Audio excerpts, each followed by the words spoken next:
Hey, it's Ture. I just wanted to go over a quick, easy way that I like doing my baseboard trim outside corners. I like using this CA glue, which is just super glue.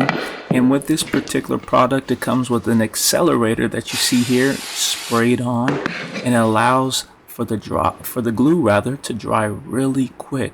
So make sure when you put it together, they're lined up just how you want it.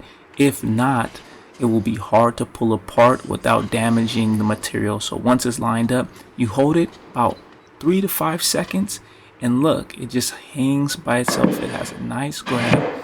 You dry fit it, you get ready to nail it up, and you be good to go using this nice simple method.